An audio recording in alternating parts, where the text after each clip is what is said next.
Alors dans cette vidéo, on va continuer l'étude d'une particule chargée dans un champ magnétique, en essayant de chercher le rayon de la trajectoire, mais sans supposer a priori que la trajectoire est circulaire. On va voir que pour faire ça, on peut faire une étude en coordonnées cartésiennes, mais elle devient vite laborieuse, et il y a une manière rapide de le faire, c'est d'utiliser la base de Fresnel.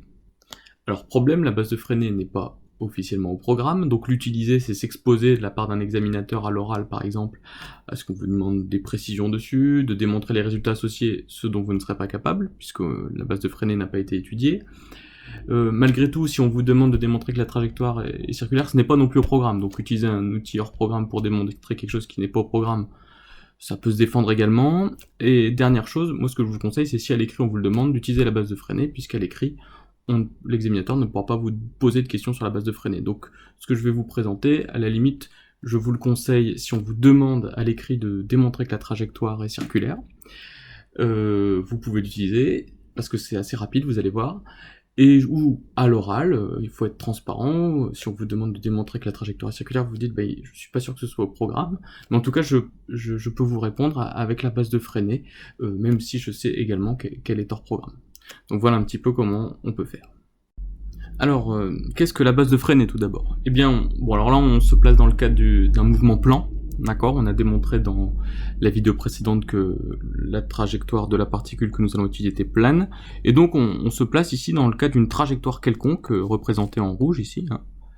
Bon, imaginons que la particule suive une trajectoire quelconque dans le plan, et bien on va définir deux vecteurs de base, un vecteur UT, qui est un vecteur tangent à la trajectoire et dans le sens du mouvement, et un vecteur UN qui sera perpendiculaire, dans le sens direct, à UT, qui est le deuxième vecteur de cette base. On a toujours le vecteur UZ qui vient vers nous, et UT, UN, UZ forment donc un trièdre direct, et le champ magnétique, ici dans notre cas, sera vers nous, suivant UZ, comme ça avait été précisé.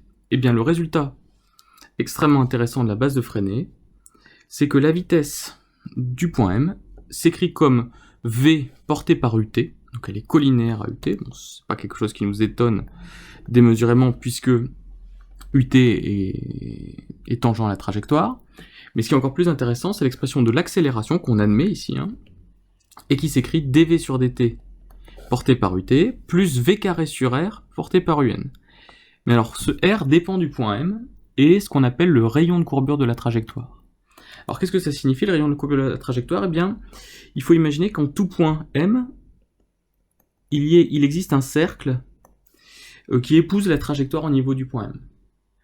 Et ce cercle a un centre, et donc un rayon, R, qui dépend du point M, puisqu'à chaque point M, le cercle qui épouse la trajectoire va être différent, et R est une grandeur algébrique, ça veut dire que si le centre du cercle est du côté pointé par UN, comme ici, alors à ce moment-là, le rayon est positif.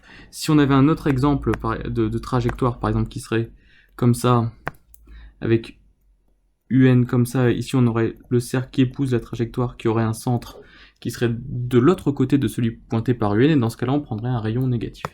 Donc voilà ce qu'est la base de Fresnel, et on va voir comment son utilisation va nous permettre de démontrer rapidement que la trajectoire est circulaire.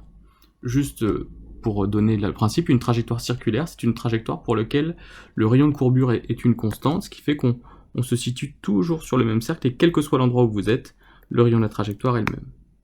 Donc allons-y, appliquons le repère de Fresnel pour déterminer la trajectoire de la particule. Donc voyons comment appliquer cette base de Fresnel pour déterminer la trajectoire. Donc pour l'instant on sait juste que cette trajectoire est plane, perpendiculaire au vecteur UZ et au champ magnétique. On avait dit on définissait un point A qui était le point initial avec une certaine vitesse V0. La trajectoire étant plane, on va définir le vecteur UT et le vecteur UN de la base de Fresnel qui, avec UZ, vont former notre base de description du problème. La seconde loi de Newton s'écrit toujours mdv sur dt égale moins EV vectoriel B. Et comme on est dans la base de Fresnel, on peut écrire que V est porté par le vecteur UT, équation dv sur dt, et de la forme dv sur dt porté par UT, plus V carré sur R, porté par UN avec R le rayon de courbure de la trajectoire qui est potentiellement dépendant du point M où on se situe. Donc le point M ici il est là. Donc en projetant la loi de la seconde loi de Newton, on a donc M fois V carré sur R, pardon, V point, ou dV sur dt, écrivons dV sur dt, dV sur dt, V carré sur R, 0, égale, moins E, V, je vais l'écrire V, 0, 0, puisqu'on projette sur UT, UN et UZ, vectoriel B, qui lui est uniquement suivant UZ. Et en fait, l'intérêt de la base de Freinet, c'est que V s'exprime suivant une seule composante, que suivant UT, et ça va fortement simplifier le calcul du produit vectoriel.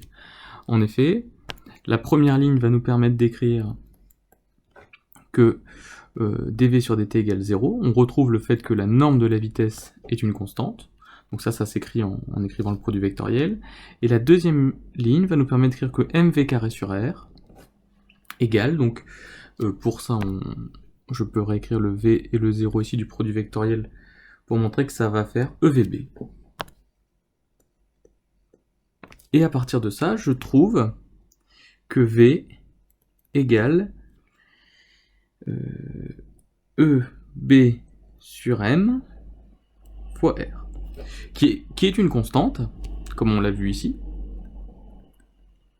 Et donc, si ça c'est une constante, ça implique que R est une constante.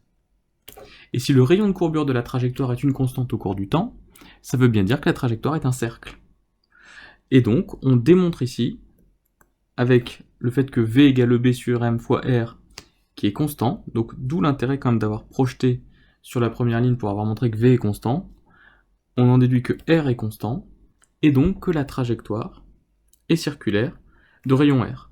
Pour trouver la valeur de R, il suffit encore de dire que comme V est constant, elle est égale à sa valeur initiale qui est V0, donc on a V0 qui vaut EB sur M fois le rayon, et donc on déduit que le rayon est égal à MV0 sur EB, le rayon de la trajectoire. Donc on a bien un rayon de courbure constant et une trajectoire circulaire. Et là on n'a fait aucune hypothèse sur la trajectoire, on a vraiment démontré qu'elle était circulaire.